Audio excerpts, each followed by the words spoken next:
Welcome to the Whitwam Wealth Real Estate Podcast. Today's episode is Real Estate Investing Christmas 2024. Welcome to the Whitwam Wealth Real Estate Podcast with Scott Whitwam, your blueprint to financial abundance. Settle in as we explore the mindset and methods for wealth building through real estate. Welcome back. I'm Scott Whitwam. I'm glad you've joined me today for this episode of REI Christmas 2024. Merry Christmas to all.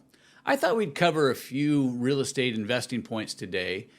Christmas is just about 6 days away, and this is just kind of a good time to take a look at all of our year-end actions as real estate investors. And so first off, I thought it'd be good if we could talk about reflection. I think it's good for real estate investors when we get to this time of year around Christmas. It's always a good time, not only for real estate investing businesses, but really for any business to reflect on their year end. There's 2 points that investors should consider really when reflecting. And number one is you should reflect upon your wins. It's important to go back and look at what worked, what were some of the gains in your real estate investing. The other one is the lessons that you learned. So for this case, what did we learn in 2024 with our real estate investing businesses? So let's start first with the wins. What are some of the wins? And I like to write them down myself. I write my goals down. I write all those down. In fact, as I printed a couple of them out for the podcast this morning, some of the wins. So what kind of things are we looking for in the win category? So here's some of the things. We had one of our properties that was what I would call a slug. It just wasn't selling. It was in a great community. It was a great property. It was on a golf course and gating. I mean, it had everything that in a really hot real estate market that you would want in an investment flip. But this one just was a slug. It just was not selling. And so it was a win for us to get this one off the books. And then some other wins, we dumped a bunch of debt in 2024. We looked at a lot of things and said, hey, we just don't need to be dealing with this anymore. And so we dumped a bunch of debts. We got rid of some hidden company waste. And this is really important that we, at the end of the year, that we go back and we go, where are some areas maybe that we're having some waste, that we're not necessarily being as efficient as what we could be. And so we were able to get rid of some hidden waste.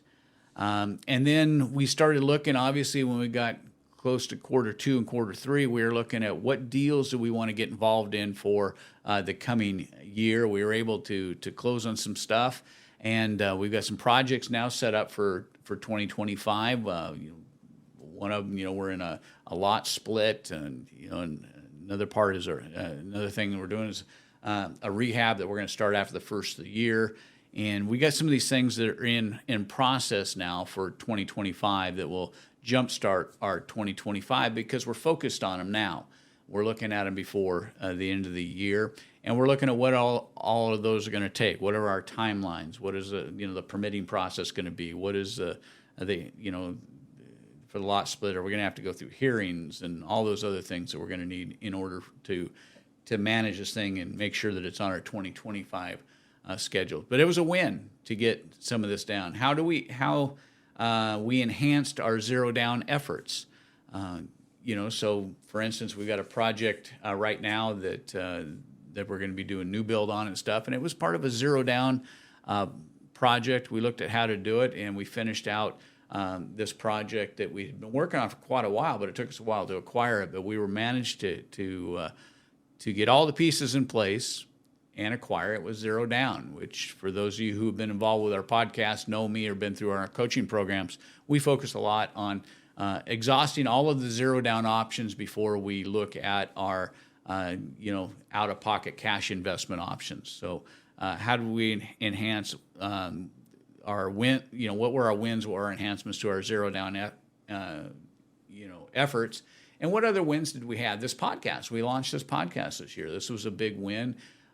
We've upgraded equipment. The producer of the podcast, Eric, has done a really good job of increasing the quality of the podcast, getting rid of a lot of the, the early episodes and some of the feedback we had from people like you who watch and listen to this podcast. Made some recommendations, and I think that Eric's done a really good job of making this a quality podcast.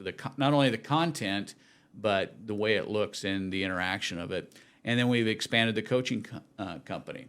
But then we want to look also not only at the wins, the things that we did well and where we had some accomplishments, but what did we learn in 2024? What did we learn in the previous year? And so every year we want to look back at the things that we learned. And I think that, one of the things that I would emphasize that was a learning experience for me was, sticking to a plan, how important it is to make sure that you stick to a plan.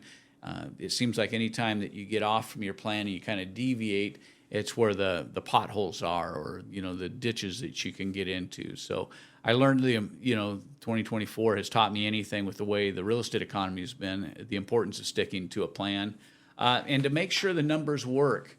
This has certainly been a year that we wanted to make sure that the numbers work, because there wasn't a lot of leadway. There wasn't a lot of flexibility if you got in over your head, or there was considerable waste. There's also a lesson learned about the importance of making hard decisions.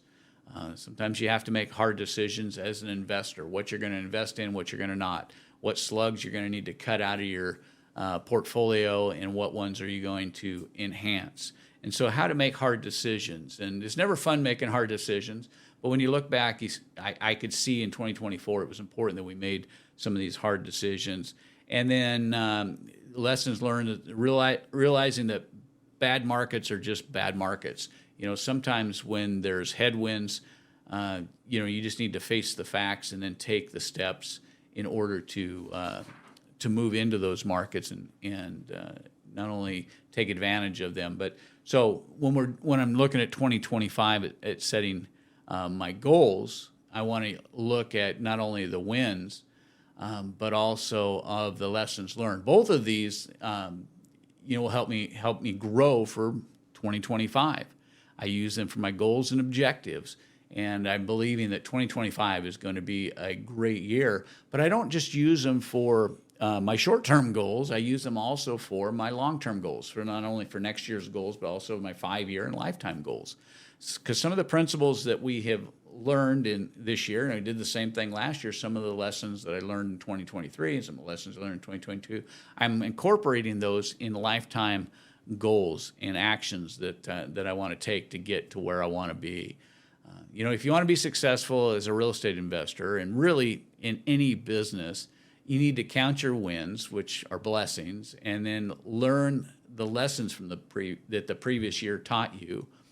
Every year is a lesson of, is an education, is an experience.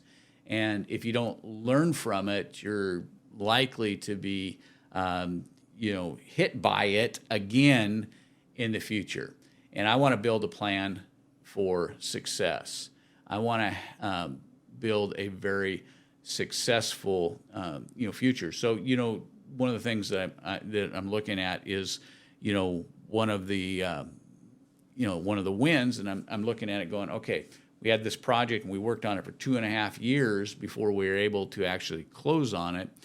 And this has become a success story because when we got done, we were able to actually close this thing as a zero down purchase. Now, if we would have tried to rush this thing and purchase this thing, we would have been paying off probably seller debt along the way. And we've done that, where we've gone in and say, hey, well, we can get this thing done. Let's settle up with the city. Let's settle up with the HOA. Let's settle up with the creditors. Let's settle up with the underlying mortgage holders. Let's settle up with the lien holders. Let's deal with this. Less pendants. Let's deal with all that. And we've come in and we've paid for some of that. We tried to negotiate it into the contract, but it's out of pocket cash. And in this case, we were patient. We saw where there were headwinds in the market, and we were patient. And we played this whole scenario out and ended up. And so how can we incorporate that now into my 5-year plan and into, our continued long-term goals of investing? All right, number 2 this time of the year, what is my immediate strategy for the holidays? I mean, here we are. We're coming up on Christmas and New Year's, and then we have, the first part of January really in this market, in the investing arena, is often, kind of hard land to tread. If you're a mountain climber, you know what it's like when you try to climb a clay hillside. That's kind of what it's like sometimes real estate investing around the holidays. People are focused on a lot of other things. They're focused on family. But what I've also found is that there's another group of homeowners, people who own real estate, that are an opportunity during this time of year. And that is the people who have needs to sell before the end of the year. We're going to run into people who maybe they have to get rid of a property for tax purposes, or maybe they need to acquire something for tax purposes. And then I want to look and find out, in my own real estate business, do I have some tax issues that I need to be aware of before the end of the year? This is a good time to do this around the Christmas and New Year's, just figure out, because there's not a lot of time left to take some action. During this time of year, there's some great negotiating opportunities on year-end deals, especially if you run into investors who are looking to sell properties where they may have some tax implications. If they're going to sell the property, they want to dispose of it. Maybe they're in a jam, they need to dispose of this property. But if taking cash will create a capital gain for them, they may want to still get this property off their books, but they don't want the capital gain. So can we buy this property maybe subject to seller carry, some type of maybe no money down strategy that meets their immediate need, gets them some money over time, and defers their tax liability?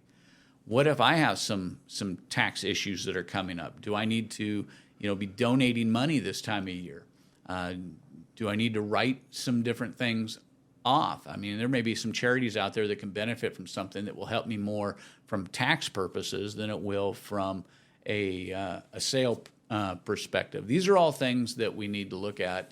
And then the other thing this time of year is there's just you're going to find some people that are struggling to make their home payments, and you may be a great Christmas gift to them by being able to bring some hope and some cheer to be able to resolve their current mortgage situation, their home situation. They may be past due on their mortgage a couple of months, and now we're in Christmas and New Year's, and it's not very festive for them. And we've had the opportunity over the years to step in and help people this time of year and take a huge burden off of their back. So there's some really good things that we can look at as we enter into this holiday season for our year in investing, and what approach are we going to take, and what are we going to do with regards to reaching out to our customers, preparing for the tax season ahead, and taking care of the year-end business that we need to take care of. The third thing that I kind of tie into this is gifting of real estate. And I know what investors are thinking, gifting real estate, that doesn't make any sense. I'm in real estate to make money, not in real estate to give real estate away. But I want you to think about this, that you can gift real estate to a charity for tax purposes. Maybe you have a church that has a need, and you can donate it there, a synagogue that has a need, maybe a community organization has a need, and you may have a piece of property that you can donate part or all of as a gift and fulfill a purpose for your community. And maybe there's some tax benefits there. I mean, if you're looking at your tax strategy and going, man, I'm almost at the end of the year, we did really well this year, our tax situation is such that I need some tax offsets, this may be a good opportunity. But there's also the opportunity as a real estate investor is to partner with others and help others accomplish this same objective. Maybe they want to help their favorite charity. Maybe they have a church or synagogue that they want to help, but they have a piece of property and it needs a joint venture partner to come in. I mean, most of the real estate investors I know, we've got contractors, or we are contractors. We have handymen. We have people that can put properties back together. I mean, that's really the business, whether we're in buy and hold or fix and flip, unless you're purely in wholesale, that we normally have these people in our Rolodex, in our, what do you call them, phone books, whatever it is on your phone, just look it up and go, oh, yeah, hey, I can put this together with you.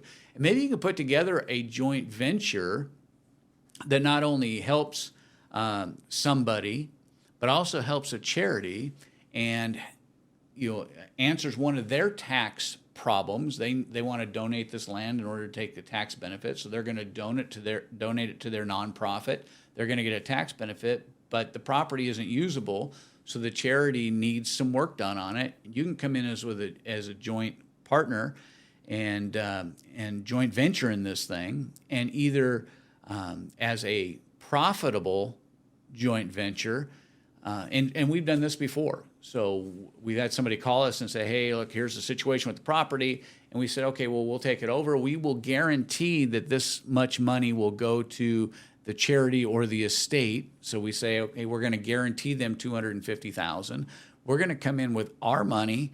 We're going to fix the property up. We're going to remodel it. We're going to then donate the property to them, or sell the property and then use that money to donate it to the charity. The estate or you as an individual can get the tax write-off, but I'm talking about joint venturing, so whoever you're working with can get the tax write-off, and you can still profit from this. And we've made a profit on the end of this. And then we're a very charitable, my business is a very charitable organization. We'll take a portion of our profits, and then we will generally give those into either a church or nonprofit for their purposes. We've supported many military organizations that support either PTSD, homes for vets, those type of things, or into the church where they're doing outreaches, communities, supporting veterans programs, supporting youth programs. So we can joint venture with people who don't have the experience, but they have the asset. We can get the property in the condition it needs to be and either sell it, make a profit, and then donate into our own charities. They can donate the property to the charity.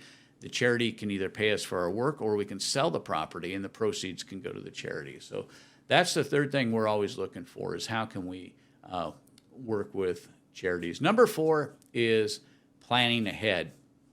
The fourth thing that's important, I talked a little bit about setting goals, setting next year's goals, setting 5-year goals, setting lifetime goals.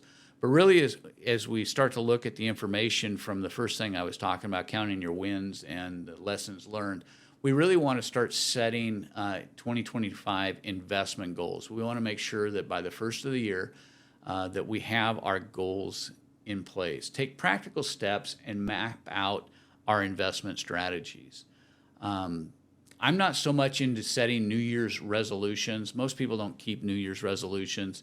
But I am into setting goals. I think that written goals, in fact, we've talked about that previously on this podcast, how much more effective written goals are than just thoughts of what you may do next year. So I believe in written goals. Write it down, make it plain, so that not only you can run with it, but your employees can run with it, your team can run with it. Everybody can understand what the objective and goals are for the following year. And when you're putting this together, when you're putting together your investment strategy for the next year, it'll help you identify the tools and the resources that you'll need in order to fulfill the goals that you have, the objectives that you have.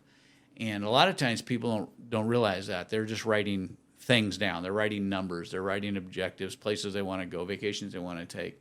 But it doesn't help them recognize the resources. So if one of your investing goals in 2025 is just to keep your marriage together, you may need some resources in marriage so that you and your partner can stay together and keep the business together.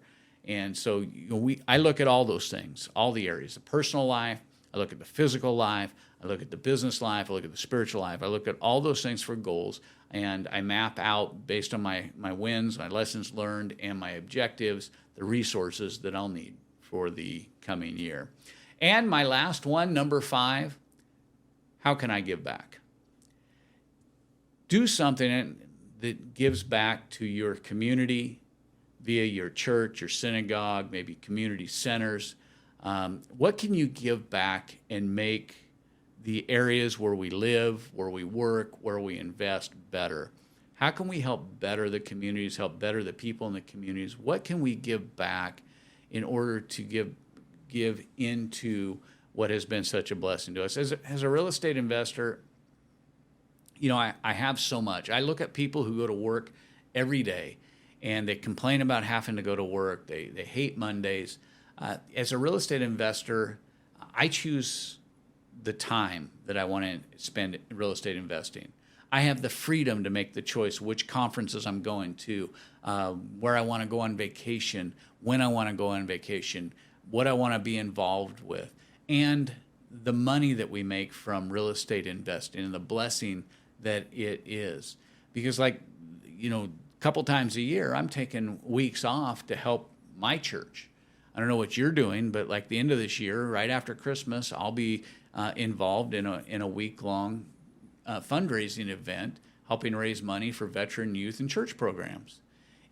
But I've got the freedom to do that as a real estate investor, and I'm celebrating that. And it's a way that I can give back into the community and into those people who that we're reaching out and trying to help make better. And with that, how can you invest in others? I think that's really important. A lot of times we forget that somebody helped us along the way. How can we invest in others? That's what this podcast is about. That's what my coaching program is about. It's about how can I help other people? How can I invest into their lives and let them see that there is more than what they have today, and how they can become a bigger blessing to others by being able to take care of their own financial needs, by being able to take care of their own legacy, by being able to leave and provide something for their family. So by investing in others, I get to see their growth, the things that they learn, the steps that they take, the opportunities that they didn't think about and now are before them. What a great gift this Christmas to give to somebody is investing in other people's success. That really is a great Christmas gift. That's all I have for this week's Whitwam Wealth Real Estate Podcast. I want to thank you for taking time to join me. I invite you to subscribe today and become part of our growing community and leave us a review. If you have any questions, I'd love to hear from you. You can always find the Whitwam Wealth Real Estate Podcast on Apple Podcasts, Spotify, iHeart Podcast, YouTube, or wherever you enjoy listening to podcasts. This is Scott Whitwam. Be sure to join me on our next episode of the Whitwam Wealth Real Estate Podcast, where we're wealth building through real estate. Merry, Merry Christmas.